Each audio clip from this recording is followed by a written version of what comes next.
always had this insuppressible desire to do something greater than myself, to make a difference, to be brave enough to take a stand and not be worried or ashamed of what other people might have said about it. I found inspiration in women who did more than what was asked or expected of them, and leaped barriers that have blocked women for centuries.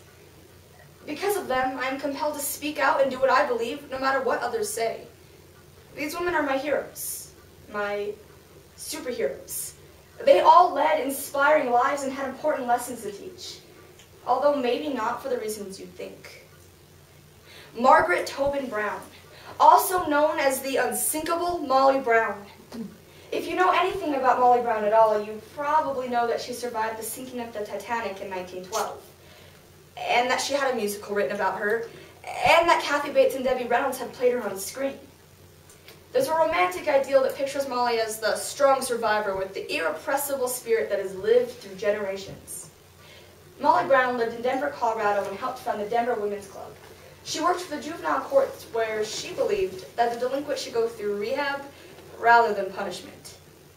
Did you know that in 1909 and 1914, Molly ran for Congress before women even had the right to vote? She was considered the elite. She had money and lots to spare, but she never forgot where she came from. Having grown up poor herself, she was always determined to bring others up with her.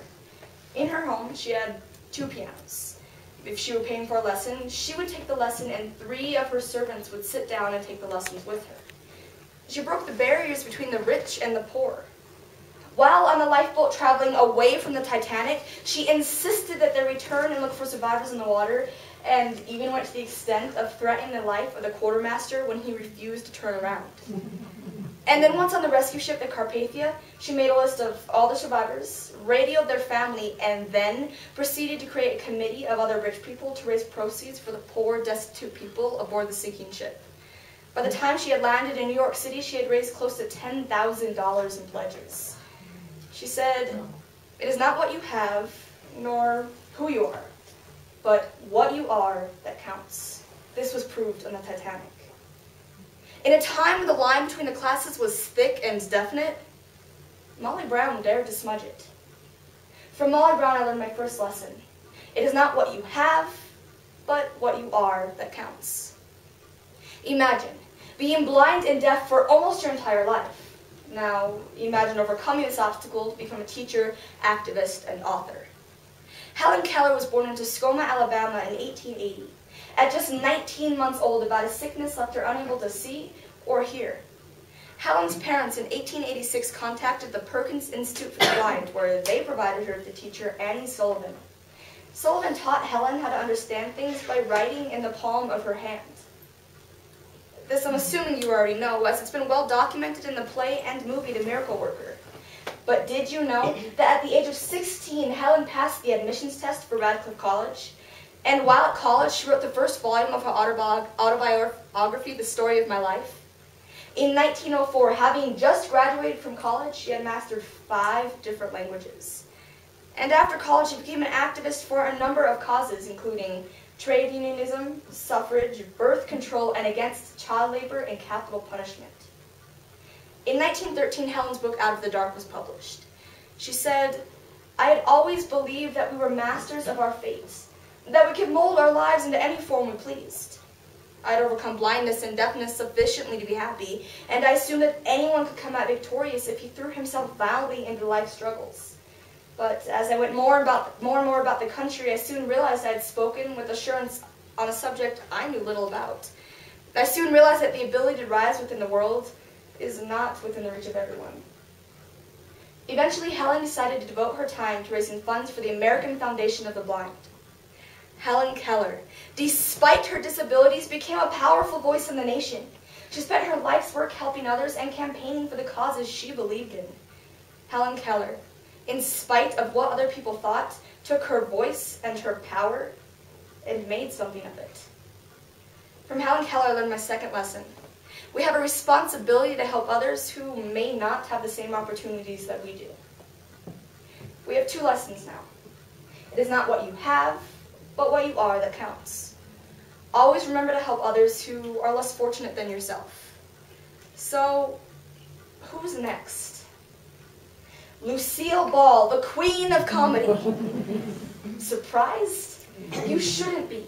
There's a lot more to Lucy than Vitamin Benjamin, with brilliant hair, perfect comedic timing, and hysterical facial expressions. Lucy led an impressive, though sometimes difficult life. Lucille Ball was born in Jamestown, New York in 1911. At the age of 16, she convinced her mother to send her to the New York Performing Arts School, where, surprisingly, the school later writes saying that Lucy was wasting both their time and hers, as she was too shy to get on stage. By 1927, she found work as a model. She would then move to Hollywood looking for more acting opportunities. She became known as the B Queen, as in B movies. The next stage in her life is one that many people know about: her marriage to Desi Arnaz and the creation of I Love Lucy. Both Desi and Lucy went to the film with actual film instead of the cheaper Kenscope. So they took pay cuts and eventually took over the production company, creating Desilu Productions, which produced I Love Lucy. This show was insanely popular. More people tuned into the episode of I Love Lucy, where Lucy Ricardo gives birth to little Ricky, than tuned in to listen to President Eisenhower's inaugural speech. In 1960, Desi and Lucy divorced. Just 2 years later, Lucy bought out Desilu Productions, becoming the first female to ever own and run a major television studio. Did you know that in 1971, Lucille Ball became the first female to ever win the International Radio and Television Gold Medal? She also won 4 Emmys, the induction into Television Hall of Fame, and a Kennedy Center honor. Lucille Ball dared to do things women had never thought of doing in one of the most powerful enterprises in the world: media. She broke down walls. She was known as a comedian, but when asked to describe herself, she said, "I'm not funny. What I am is brave. Brave enough to risk making a fool of herself, thinking outside of the box, and refusing to allow others' expectations of her define what she was able to do." Sounds like a superhero to me. So here are 3 great lessons. It is not what you have, but what you are that counts. Always remember to help others who are less fortunate than yourself. Be brave. These women all did things that society said they shouldn't. They broke down walls. They told the same people that said that they couldn't, that they could. Not with their words, but with their actions. They've inspired other people to step into a world unknown. They've inspired me to be a better person. Molly Brown, Helen Keller, and Lucille Ball have all taught me to face society's expectations and choose whether or not I defy them. And really, you can't ask for much more from a superhero than that. Following their example, I might just make a difference myself someday. So, look closely. Can you see my cape?